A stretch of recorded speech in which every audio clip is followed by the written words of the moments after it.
No.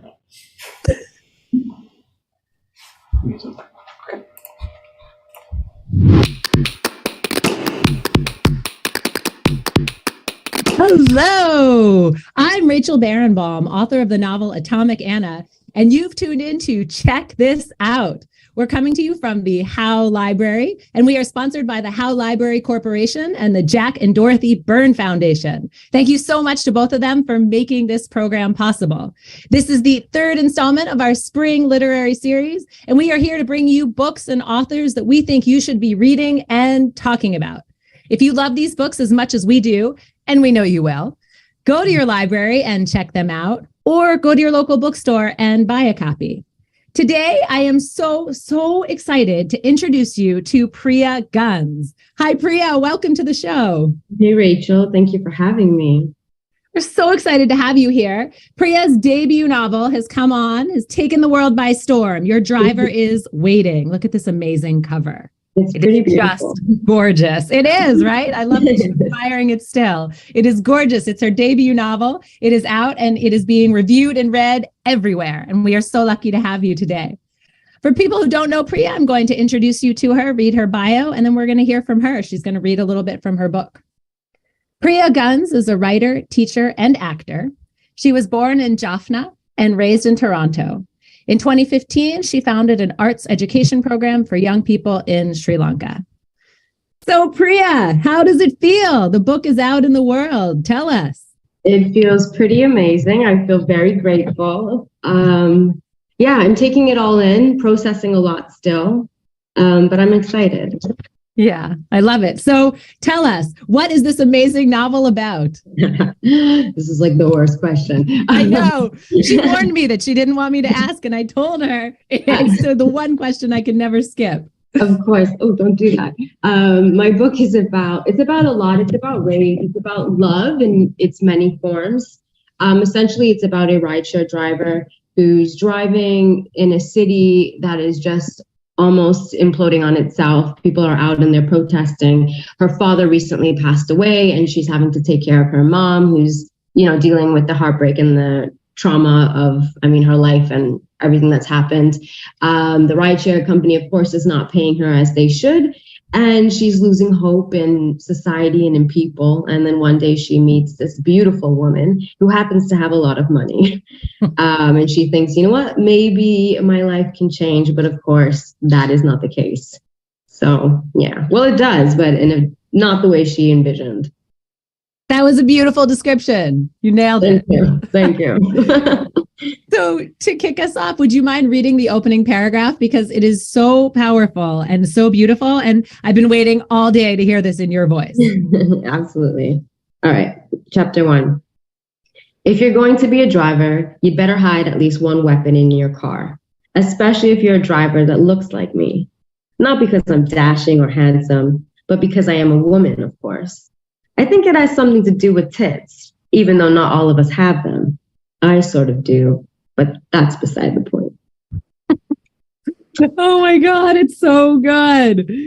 So, right away, we are introduced to this idea that the main character is a rideshare driver, and she has filled her car with weapons, right? Mm-hmm. It is right from the very beginning about, protecting herself, staying alive. And that is a theme throughout the book. How did you think about that as you were writing?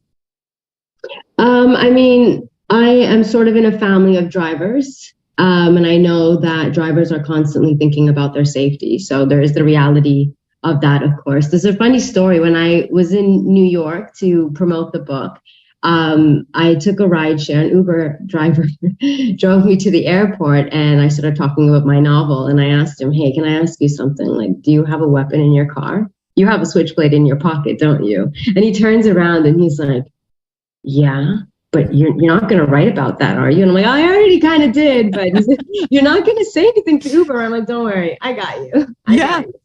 But driving and having that type of job, you're inviting complete strangers into your space and into your world, and it is dangerous. And I know that a lot of times passengers are quite wary of the fact that, I'm getting into a stranger's car. But the reality as well is that this is another human being who is inviting you into their car. And there's a lot of dangers associated with that, of course. Yeah. But there's a larger metaphor there too, right? I mean, she's very protective of herself and her family, and she's lost her father. So could you talk about that also as a metaphor that you use throughout the book? Self-defense, right? Self-defense is, yeah. So Domini as a driver and having her weapons, going back to, I guess, your first sort of question, it's her way of having some sort of control, where she's in a situation where she has zero control and has zero time to even process what it is that has happened to her and what is going around her. And I mean, her having weapons and access, I mean, she's basically using things that are, a pair of scissors. Normally, I mean, it can be used as a weapon, but it has another sort of purpose. And this whole conversation and idea of violence and the use of violence, and who is punished for the use of violence and who can just kind of be violent every day. And then what does violence mean in the grand scheme of things? Yeah. Even being a worker in an economic system where if you don't work, you therefore cannot eat. We can argue that in itself is an act of violence against workers, for instance. Yeah. But the things that she keeps in her car, I just want to stick with this for another minute because I was just fascinated with this. And, she has dishcloths, a towel, a crowbar, cleaning products, toothbrush, baking soda, vinegar, squeegee, rags, gloves, because, sometimes things got messy. All right. Because there are like bodily fluids also all over the car, right? People are throwing up, having sex, right? I mean, like, everything is happening in that car. It is the sort of the center of humanity. And I love that too, because I think a lot of us just jump in and out of an Uber or wherever, the subway, wherever we are, and we don't think about, right, what we leave behind us. So did you think a lot about that sort of, what was left in the car? Oh, yeah, absolutely. Again, being in a family of drivers, I hear firsthand these stories of what it's like when somebody is sick and what is best used to clean all of that up. The cost of cleaning fees, I think a lot of people don't realize that if you vomit in someone's car, they are driving around with that stench, which will last for about 24 hours. And if they're not driving, they lose that money. I thought about everything you might need to clean, everything you might need for passengers who might be sick. So there's that bucket as well, which has various different uses. So then she has everything you could also use to prevent anyone kind of pissing. There's tampons, there's pads, there's diapers. I mean, there's everything. Oh my God, it was amazing. My cat is trying to eat my banana plant. He really wants my attention right now. So if I'm like moving, that's why. I don't want him to throw up. You're in and out. I love it. But then there's also the way that she's treated, right? People walk in and almost everyone gets into the car and they're like, do you speak English? Do you know where you're going? And I could just hear this attitude. I mean, the way you wrote it, it was like she was not being treated as an equal or even always as human. And I love the way you brought that straight to the front as well. This question, though, really, do you speak English? Brought me to one of my favorite questions in the book. You wrote, how do you know how to live when you've never been given the freedom to? And I love that question because she is literally working herself to death, driving when people are being so obnoxious to her. And then she's thinking about freedom. But how do you know freedom if you've never had it? Could you talk about that question and how you were thinking about this idea of freedom? For me, I think the fight towards liberation, any sort of liberation or freedom, is ultimately the fight for us to be human. When we're working, we're denied so much. If you think about, like, I always think about my parents even as workers, and then, at the end, and myself even growing up, working 2-3 jobs at one point. At the end of the day, you're exhausted. You might be at work texting your friends like, hey, let's meet up, let's do this. I'm going to go to karate. I'm going to do whatever. And then at the end of the day, you got to make dinner. If you have kids, you got to care for your kids. When can you ever actually just be? And even the question of when people talk about hobbies or exploring other parts of themselves, when we meet people, we say, hey, what do you do? Not like, hey, what do you like to do? Or what do you want to explore? And I think this is very unfortunate. And it's something that, of course, exists within our system right now, within late capitalism. And it has to be that way in order for it to be what it is right now. And I think that that's something that we should think about. I know people are, but I mean, to really think about what it means to be as humans, because if we're not given time or space or the resources to do what it is we actually want to do, we don't even have the time to imagine sometimes and then act on making the world the way we want it to be or the way we want it to look. Like, we're so tired. And that's also Domini's situation, where she's seeing these protests and she's like, yeah, cool, I want to hold a megaphone, but I'm fucking tired. I don't know if I can swear on this. I'm sorry, I should have asked. Yeah, I mean, but that's exactly right. You need space to be free, right? Yeah. Even if you're living somewhere that's ostensibly free, if you have to work 20 hours a day, are you free? How could you actually answer? What do you do? I love that point, and I think you make that very clear in there. Okay, so you touched on the activism, the so-called activism, the protests, the signs that we see throughout the entire book. And then this is where we also see Jolene come into the picture, right? Because you have these, people protesting and raising money for the good of everything all around them. But it kind of just felt like a front, right? It was, activism on display as opposed to truly trying to change the world, which I bet you have a lot to say about. And I want to ask you, all right, can you talk to us about that in the book? Okay. I'm still getting used to people asking me questions because I get distracted very easily. So when you say Jolene's name, Dolly Parton is singing in my brain. It's just like Jolene, Jolene. Okay. In terms of what I wanted to say about the protest and I mean, this is something that we're seeing more in the mainstream. People are talking about it more. People who normally would have said, hey, there's a riot going on, are actually, my cat, I don't know if you can hear my cat. He's doing everything in his power to get my attention right now. But you call it performative allyship, right? Basically, yes. So you're just performing that you're woke, and then you go home to your rich house and you have your house cleaner and your gardeners and your fancy clothes. And then you're saying, let's help these people. Here's some money. And then you leave. So performative allyship. I would love to hear what you think about that. I think it's something that, I think a lot of people don't even realize the performance. I think that a lot of people, if you were to ask them, they would say, no, I genuinely do care. And that might be the case. But I think what is happening and what has been the case for so long is people aren't examining how their lives and what it is they do on a daily basis then impact so many other people. So it's like, how are we complicit in what it is that we do every single day? And it doesn't matter. This was another huge thing I wanted to make clear in the book. I'm not saying that performative allyship is something that only white people do or are a part of. That's not the case at all. I think it has a lot to do with class. And like you said, there are people like Jolene are out on the streets and they go home to these wonderful houses. They have a cleaner.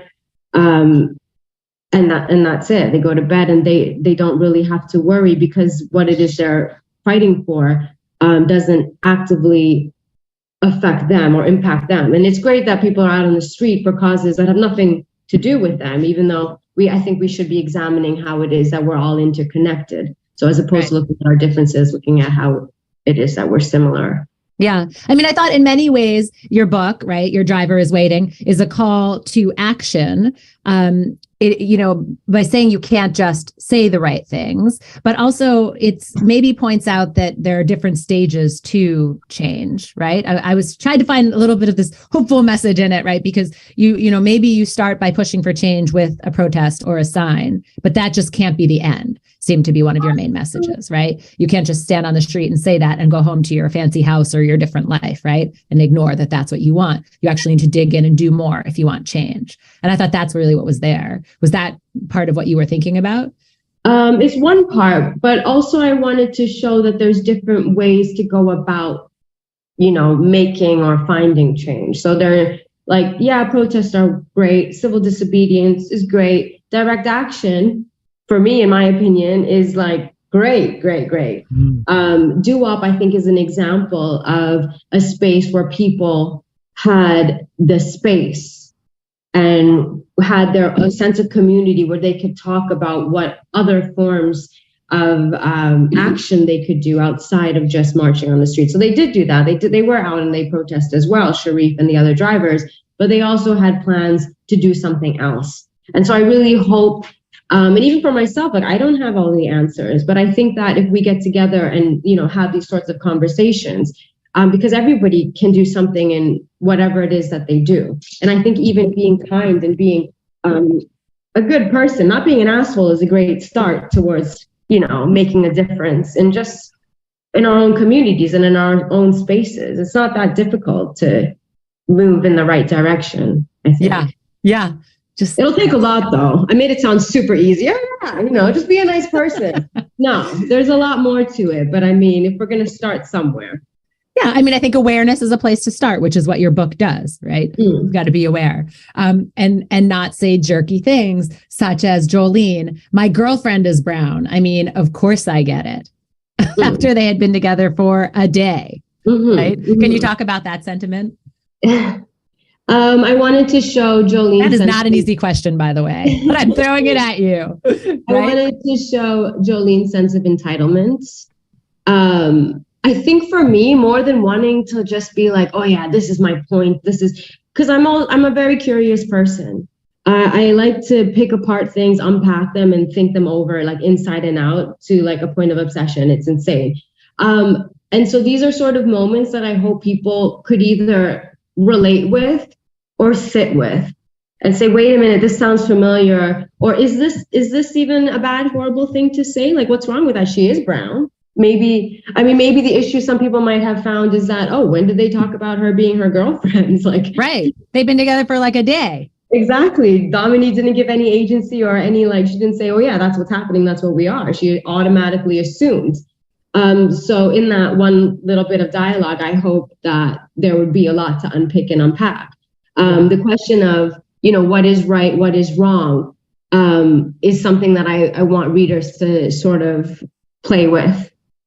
Because I think one of the problems we also have is to immediately shut down people for saying something that, oh, that's not right. You can't say that. Okay, yeah, you can call people out, but people can change. And the people who are saying, oh yeah, that's not cool. I mean, nobody is perfect. We're all learning. We're all sort of, we're figuring out ourselves and this world and how we interact with people together, essentially. And Dominique does that. Dominique does that in the book, right? She says to Jolene, that's not quite right, but that's okay. Let's just keep going, right? Yeah. I think all she wants to do is have a conversation with Jolene about everything. Or have sex with Jolene. Yeah. Everywhere. What she does to try to have that conversation, that may not have been the right way to go about things. But I mean, ultimately, she just wanted to talk. Right. Or do more than talk, because there's a lot of great sex in the book, too. Thank you. But your characters are also, you talk a lot about them being broken. And you have this line, I'm not sure which is worse, being broke or being broken. And it seems to relate to being lonely. And you wrote, Dominique's one of the sort of her observations as a driver. She says, sometimes you can see how badly some people need human interaction. There's a clear difference between wanting it and needing it. But I'm no expert. Most people, though, are lonely. Mm-hmm. Oh, it's heartbreaking. Can you talk about that idea that most people are lonely and broken? That was something I did genuinely think about, and I'm sure I haven't. I'm just remembering like being on the bus, finishing work, and thinking like, what is worse, feeling really fucking sad or having no money? And my mom would always say, even though we don't have money, we have love. But yeah, loneliness and alienation is something that I'm also quite fascinated about, and thinking about the 1976 film Taxi Driver. Travis Bickle was a very lonely man, and he wasn't shy of talking about that. And I thought about, I think it's fair to say that we all, at least once in our lives, will feel a deep sense of loneliness. And I think it's very easy to feel lonely in our system today. Dominique is a rideshare driver, which means she doesn't have a workplace. She's completely atomized, it's up to the drivers to come together. And I mean, that's what works in like Uber's favor, because it's harder to organize against these big corporations. But her loneliness is very different from Travis Bickle. She does have a community. She's not lonely in the sense where she feels like, oh yeah, nobody loves me. Like it's just me by myself. I'm fucking miserable. Screw the world. It's very different. It's that she's kind of seeing how the system she lives in doesn't function for her, doesn't operate for her. And that is very alienating. Well, and she's mourning her father, who's actually gone, and her mother, who is mostly gone, right? I mean, her mother is entirely dependent on her and doesn't really get up or move very much. Yeah. So there's a lot of sadness there for her. Oh, yeah. And seeing people also, like every day coming into her car, going out, she wonders, and I think some of this is within the subtext, but like, what are they doing? Where are they going? Like, what is actually happening? You know, people are just kind of moving around and you don't really see them connecting, but they're going somewhere. And they seem to all be taking from her, right? They're taking something. Yes. Yeah. You know, without even realizing it, of course. Yeah. I mean, they're literally using her car, and maybe it's okay because they're paying her, right, in their mind, but they are literally using her and her energy, right, and requiring, sort of sucking the life out of her through this job. And what the passengers don't realize as well, outside of all of that, is that they might be paying $20 for a ride that Domini is getting $7 for. Right. You know, the profit margin there is, And she's got to pay for gas and the oil change. And insurance. Yeah. Everything else. It's not like she's rolling in it. Okay, so I want to ask you about Dr. Thelma Herman Hesse. I mean, Siddhartha, right? I mean, are we talking about Herman Hesse? Like, what? We are and we aren't. This is a woman who, I was thinking, like, has she taken the name, or does it just so happen to be her name? Yes. And I'm not poking fun at Herman Hesse, who I adore. Like, he's one of my favorite writers and thinkers. So she's definitely a woman who's just using his clout. Okay. But no, she's a character.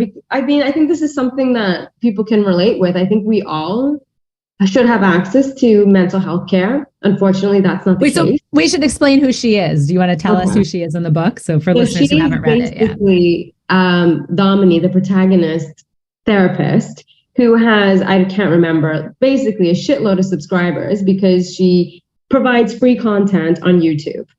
Right. So she doesn't ever see people in person. So Domini's listening to her podcasts or whatever it is, right? Exactly. Her broadcasts. And she has these videos where, like, she has 3 cats and every video is a surprise. Which cat is she going to be with? She knows how to use, like, the changing backgrounds. So it's, like, really entertaining. But of course, she's not a real therapist. And her advice, it starts out kind of, like, oh yeah, smell the flowers, breathe in, breathe out, count to 10. And then it goes kind of batshit. And Domini still listens. She's just like, okay, you're strange, but all right. Okay, I'll just, blow all my problems out on this napkin and everything will be fine. I mean, it was funny and also sad because Domini was really listening to her. And, and I would sit there like, what? So what role did you actually want her to be playing? I think this was sort of my way of having fun with self-help, the whole self-help genre. So I used to be an avid reader, and then I turned 16 and was working loads and couldn't find any books that I could connect with. And I had no time to read. So like I read a lot of self-help books and I needed the help. I needed it. And sometimes I would read it and it would just be like basic shit. And like sometimes my therapist, who I have now, thanks to my book, thank you publishers, but like she'll say stuff and it sounds very basic, but you need to hear it and it's wonderful, right? But sometimes in these books, you see these authors are making loads of money. And I mean, they're doing great things. I don't know. I'm not here to slam anyone, but I wanted to poke fun at that. Okay. Yeah. And just that whole, I don't know, that whole space. But I liked it. I mean, not to make fun of people, but also to question the advice that you hear, because you have someone that you trust who might be telling you something that's crazy, right? And not only that, but then the person who's doing that, I mean, how much damage are you inflicting on someone else's life? Yeah. By telling them to do something that's so quite absurd. Yeah. But at the same time that you might need help, right? And that there are different ways to find it and to look for it. And if you can't afford a therapist, right, there are other things that you can do. So I actually really loved that character and the, you know, sort of the self-reflection in there and the Hermann Hesse. I will say, there are some amazing therapists online who do provide free content, and they've been wonderfully useful for me. So I'm not doing them down. Yeah. Okay. I want to shift gears a little bit because I want to ask you about the actual form of the book, or a structure. I don't know what the right literary term is here, but your chapters basically are really short. It's like almost like they reflect or mirror the rides themselves, right? So you might have a 5-minute ride. It's like a 5-minute read, right? It's like a page or two, or you have a 10-minute, right? I felt like I was taking a ride with every single chapter. Did you do that on purpose, or am I reading that in there? No, that was completely intentional for a lot of different reasons. One, it was the beats in her life. It was the rides, you know, people coming in and coming out of her car. It was her thoughts. It was the pace of the city around her. But also for me, I wanted people who normally don't engage with fiction or find it difficult to pay attention to a book to be able to feel quite good at the fact that, oh, I'm on chapter, 41 and it's page 20, you know? Yeah. But I just, I think it's rare to find a novel that so clearly has the form, the chapter structure, follow the content. And I just thought that was really brilliant. I really liked it. And it's a great example for people who are starting out learning how to write, or like you were saying, you have a short attention span, right? To show that you can reflect what you're trying to do with the structure of your novel. Absolutely. Absolutely. Yeah. So I loved that. So can you tell me what was the hardest part about writing this book? Oh, the hardest part about talking about it. After it's published. Even I think the moments where people are like, oh, you're writing a book, what is it about? Like I told you before, it's because there's so much going on in my mind and there's so many different layers. And it's like, where do I start? I could tell you about the plot, which is like this, but there's so much in my brain that brings that all to life, that puts all those pieces together. So it's quite an overwhelming question for me. Yeah. So it's talking about it, but like, I mean, of course I love talking about my book, but when you're like at the pub with somebody or you're out for coffee and someone's like, hey, like, what are you working on? It's like, whoa, this is like, how much time do we have? Right. I was wondering too, if a lot of people are asking you very personal questions with this book, are they assuming that it's you and your life? I think that now we're at an interesting time where a lot of writers before me have said, hey, stop assuming that the protagonist is the author or there's a connection.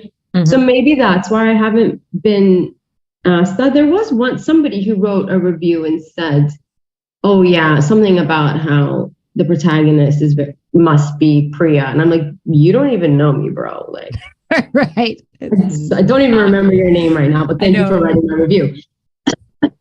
I think, no one is assuming, which is wonderful. I think when things do get personal, it's me just sharing how, some of Dominique's experiences or her thoughts may have linked to a thought I had. But she is completely separate and lives in another world. Yeah. So what advice do you have for new writers? Ooh, keep writing. Don't stop. Do whatever you can to finish a first draft. Don't be so hard on yourself when you reread it and think it's garbage. It probably is, but that's okay. You have something to work with. Believe me, I have a first draft right now and I'm just like, oh my God, this is terrible. What am I doing? And that's very normal. So, I mean, the self-doubt is normal. Pick yourself up and just keep writing. Because if you are enjoying the writing, I mean, there's no need to stop. Yeah, I love that advice. And I would just love to know, like, what did you learn along the way writing this book and in this whole publication, right? Lead up, the process. What did you learn that you could share with us? I learned about myself. I learned that I could be more of myself. I think for me, writing, I mean, I've written 2 manuscripts that were unpublished before. 3, actually. I have a novella too. I was dealing with a lot of rejections and it felt very personal. it felt like I know what I want to do, but I am not given the opportunity. And it was very sad and it was terrible. So writing this novel made me reflect on what I want to do as a writer, what I can do as a writer. And yeah, it's so much. I'm still kind of processing all of it. It's it's a wonderful place that I'm in right now. I love that. And thank you for sharing that you had so much rejection and you have so many books in the drawer, because I think it's really important for writers out there to know that it takes a long time, right? Very long time. And having things in the drawer that will never see the light of day is part of the process. Yeah. So thank you. I was literally writing my first draft of Your Driver is Waiting. And I remember getting a ping and it was an email of a rejection. And I'm just like, fuck you. Just wait. Yeah, exactly. And I'm glad we did. Priya, thank you so much for joining us today on Check This Out with the How Library. We absolutely love your debut. Here it is again. Your Driver is Waiting. If you guys love her book as much as we do, go to your library and check it out, or go to your local bookstore and buy a copy. Thank you again to the How Library Corporation and to the Jack and Dorothy Byrne Foundation. Thank you to our amazing producers today, Jared Jenish and Megan Coleman. We wouldn't be here without them. They are the magic behind the scenes. Join us again on April 26th. We will have Claire Jimenez with What Happened to Ruthie Ramirez. And on May 24th, we will be joined by Nana Kwame Adjebrenya for Chain Gang All-Stars. Thank you so much for joining us today, and we will see you on April 26th.